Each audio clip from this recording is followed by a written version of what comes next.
Bonjour à toutes et à tous et bienvenue au journal d'une naine, nomade, entrepreneur et maman. Je suis si heureuse de vous retrouver. Alors déjà, je vous ai parlé de J'en ai pas dans les épisodes précédents, mais il fallait que je vous montre. Bon, alors c'est moi qui l'ai fait. Alors voilà, j'adore tout ce qui est visuel, mais alors je suis pas très douée, donc là, excusez-moi, vous voyez plein de reflets partout, soit, parce que c'est un peu du plastique, en fait, c'est pas du verre. Mais bon, c'est Juanos, Los Pinos, comme je l'appelle, ou Jean les Pépins, ou juste Jean les Pins, quoi. Voilà. Donc je ne suis pas là pour faire la publicité de cette ville balnéaire située juste à côté d'Antibes, à quelques pas de Golfe Juan et à quelques kilomètres de Cannes. Je suis là pour vous parler. Pardon, c'est pas sérieux. C'est pas sérieux. Voilà, je suis là pour vous parler de quelque chose de très sérieux.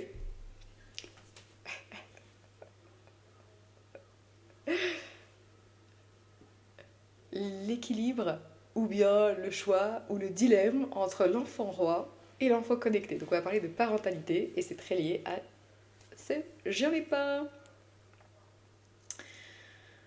Alors il y a des gens, c'est il y a 2 3 jours, j'ai ma voisine, donc j'ai un gros choix à faire dans ma vie, je vous en parlerai quand ce sera prêt. Parce que bon, voilà, je sais que je dois me confier, mais je ne vais pas me confier non plus sur des choses que c'est pas encore fait, tu vois, donc j'y vais mollo.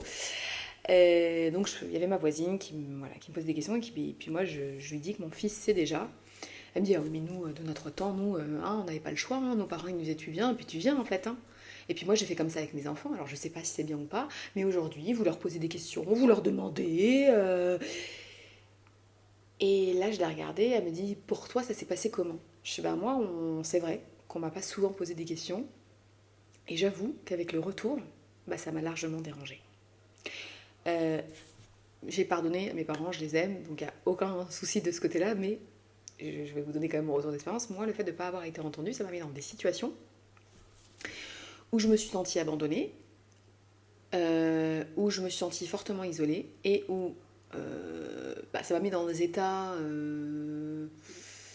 bah oui, où ça a généré des problèmes chez moi. Ça a généré clairement des problèmes. Aujourd'hui, un des problèmes qui m'affecte encore un peu, bon, on en a parlé, c'est le manque d'estime. C'est-à-dire de parfois, je me remets en question. Je veux quelque chose, mais je me remets en question. Et attends, t'es raisonnable ou pas? Tu vas pas nous faire un truc qui va nous terminer dans la rue là quand même. Il va falloir que t'arrêtes là. Franchement, pourquoi t'as toujours des idées saugrenues? C'est ça qui arrive dans ma tête. C'est pas du tout ma voix à moi, mais c'est la voix que j'ai laissée entrer parce que, à un moment, à force de pas me sentir écoutée, c'est ce qui a été généré. D'accord? Alors, c'est à moi de travailler ça et de dire hop hop hop, tu t'arrêtes. C'est pas parce que t'as pas été écouté à tel âge que ça doit définir toute ta vie, quoi. Tu vas pas continuer. Là, t'es responsable, d'accord? Quand t'avais 11 12 ans, on est d'accord. Tu t'es fini par laisser convaincre ce que tu n'aurais pas dû faire, tu l'as fait, c'est pas grave, on oublie, mais là maintenant, tu as le choix. Donc on retravaille ça. Est-ce que j'ai envie de faire cette erreur-là avec mon fils? Moi, mon fils, je vais faire des erreurs. Ça se trouve, j'en ai déjà fait. Hein, d'accord? Donc on est tous là. Je n'accable aucun parent, et d'ailleurs à commencer par les miens, je ne les accable pas.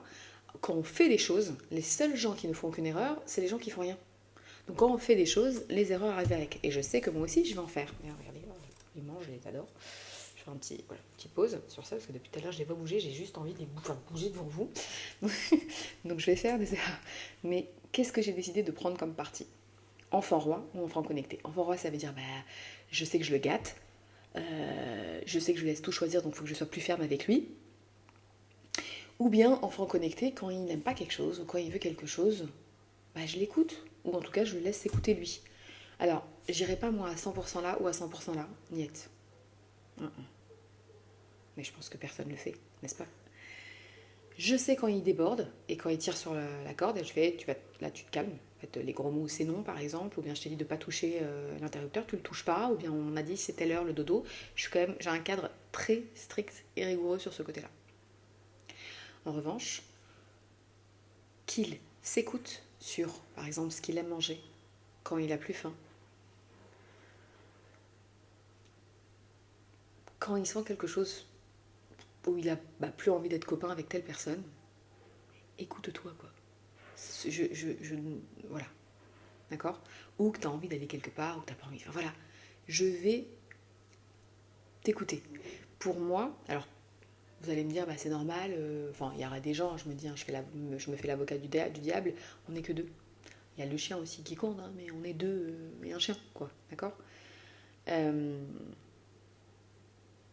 Si on était cinq, est-ce que j'agirais de la même manière? Mais je pense que chaque personne de l'équipe est une personne de l'équipe. C'est-à-dire qu'entendre chacun, pour moi, c'est quand même quelque chose d'important. Voilà. Qu'est-ce que vous en pensez? Comment vous faites avec vos enfants? Moi, j'ai vu des parents très stricts, l'heure du repas elle est terminée, bah c'est terminé. T'as pas mangé, c'est ton problème, tu mangeras au prochain repas. Ou bien c'est ça, manger ou rien. Donc tu manges pas, t'as rien d'autre. Ou bien, bah oui, je sais que voilà, t'aimes pas trop l'école, mais tu finiras par t'y habituer. Ou bien, bah non, de toute façon, je t'ai dit que tu allais partir chez tes grands-parents tel jour, donc tu iras chez tes grands-parents, que tu le veuilles ou pas. Moi, jusqu'à ce que je n'ai plus le choix, et je sais que j'aurai toujours le choix, parce que je ne laisserai pas ça arriver, s'il y a des choses que je peux faire en accord avec l'écoute de mon fils, avec ce qu'il veut, et de mes enfants, je le ferai.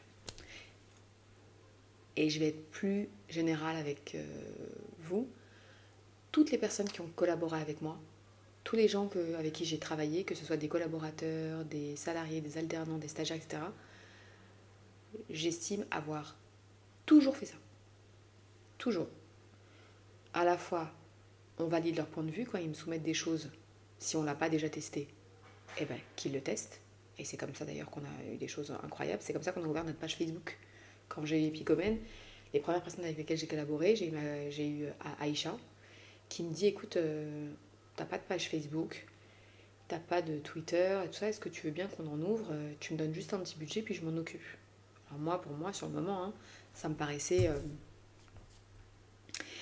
être une stratégie de push, c'est-à-dire aller vers l'autre. Et moi, ce que je voulais que mon agence, elle respire comme une vraie maison de luxe. Et en fait, je voulais jamais être en push. Mais j'ai dit, écoute, allez, soit, elle propose. Bon, là, j'ai jamais fait. Vas-y, Aïcha. Allez-y. Allez-y voir ce qu'elle a fait, Aïcha. Et j'ai collaboré avec elle que 4 mois. Incroyable.